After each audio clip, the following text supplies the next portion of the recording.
کہ اس کے اس مقصد کے لیے آپ پریزیڈنٹ کو ایک آرڈیننس پروملگیٹ کریں. حالانکہ 17 فروری کو سیشن ختم ہوا اور 18 کو ان کا آرڈیننس آیا. ہاں جی. اب آرڈیننس بنانے میں کوئی یہ راتوں رات کا کام تو نہیں ہے، ظاہر ہے اس کے اوپر پورا ایک کام ہوتا ہے اور تب آ جاتا ہے. ہاں، تو ہم نے عدالت کو پوائنٹ آؤٹ کیا کہ یہ میلافائی ڈے ہے اور یہ آرڈیننس جو ہیں یہ ویسے ہی غیر جمہوری عمل ہے.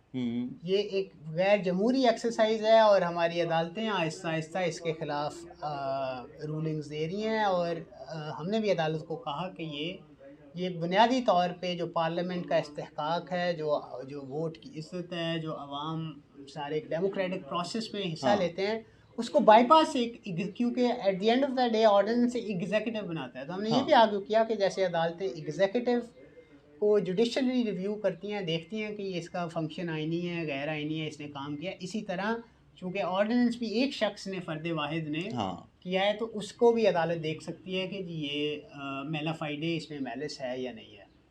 یہ آرڈیننس کے حوالے سے اسلام آباد ہائی کورٹ نے بھی ایک سسپینڈ کیا تھا ان کا پی ایم سی آرڈیننس 2019، اور ابھی ریسنٹلی جو سپریم کورٹ کی ججمنٹ آئی ہے انہوں نے بھی یہ بالکل جو ہے نا غیر قانونی قرار دیا. بالکل.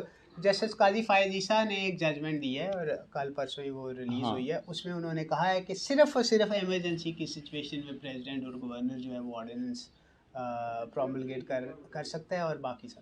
دوسرا ہم نے عدالت کو یہی بتایا کہ یہ جو سیکشن 20 ہے، یہ جس کے تھرو آپ کرمنلی ڈیفیمیشن، تو یہ تو بڑا ڈیموکریسی کے خلاف ہے کہ جو باقی ڈیموکریسی اور جو سارے کانسٹیٹیوشنل رائٹس ہیں وہ ریئلائز نہیں ہو سکتے جب تک آپ لوگوں کو فریڈم آف اسپیچ ایکسپریشن نہ ہو. عوام ووٹ ڈالنے جا نہیں سکتی، ایک انفارم چوائس ووٹ ڈالنے کی نہیں کر سکتی اگر آپ کو جیسے میڈیا انہیں انفارمیشن نہ پرووائڈ کرے. تو کسی شخص کو پتہ نہ ہو، ووٹر کو پتہ نہ ہو کہ اس حکومت کی کیسی کارکردگی ہے، انہوں نے کس طرح کے کام کیے ہیں، اچھے کیے ہیں برے کیے ہیں، تو وہ کس بیسس پہ جا کے بیلٹ باکس پہ ووٹ ڈالیں گے. کہیں گے کہ مجھے اس کی شکل پسند ہے، اس وجہ سے یہ ہینڈسم ہے یا یہ نان ہینڈسم ہے، اس وجہ سے میں ووٹ ڈالنا چاہ رہا ہوں. تو اس کے لیے بڑا ضروری ہے کہ انفارم چوائسیز کے لیے لوگوں کے پاس ریزنز ہوں، اور وہ پھر ہی ممکن ہے کہ میڈیا رپورٹ کرے، لوگ گفتگو کریں اور بغیر خوف خطر کے گفتگو کریں. تو اس سے جو ہے جو پولیٹیکل سپیچ ہے اور فریڈم آف پریس اور جو ایکسپریشن ہے اس پہ چلنگ ایفیکٹ ہوتا ہے. ہماری عدالتوں نے یہ بتایا کہ اس سے چلنگ ایفیکٹ ہوتا ہے. اور ہم نے یہ بھی عدالت کو بتایا کہ ساری دنیا میں ایک ٹرینڈ ہے کہ وہ کہہ رہے ہیں کہ جو ڈیفیمیشن ہے، جو کسی کو ڈیفیم کرنا ہے، اس کا جو ریمیڈی ہے، اس کا آپ کے پاس جو حل ہے وہ یہ ہے کہ آپ کو بس دیوانی دعویٰ جا کے کریں، اس سے پیسے مانگیں، نہ کہ اس کو پکڑ کے جیل میں ڈال دیں اس شخص کو، کیونکہ آخر میں تو اس کچھ ڈیفیم ہی ہوا ہے نا، اس کو کسی نے کچھ مار تو نہیں دیا. ایسا ہی ہے. دو کہتے ہیں کہ الفاظ جو ہیں وہ کچھ تیر نشتر کی طرح بھی ہوتے ہیں، لیکن بنیادی جو بات یہ ہے کہ کوئی شخص فزیکلی تو زخمی نہیں ہوا. ایسا ہی ہے.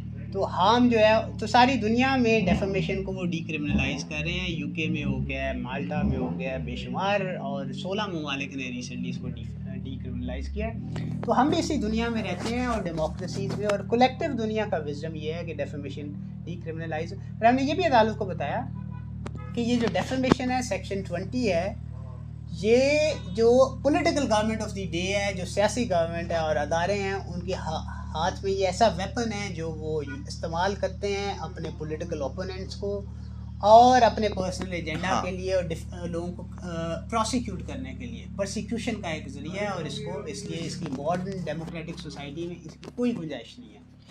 تھینک یو اسامہ جی. ناظرین، بالکل پیکا آرڈیننس پہ آج اسلام آباد ہائی کورٹ میں سماعت ہوئی. جو تقریباً یہ 10 سے 12 پٹیشنز ہے، آج وکلاء نے اس پہ دلائل دے دیے اور سب نے یہ کہا کہ اظہار رائے پر یہ ایک قدغن ہے.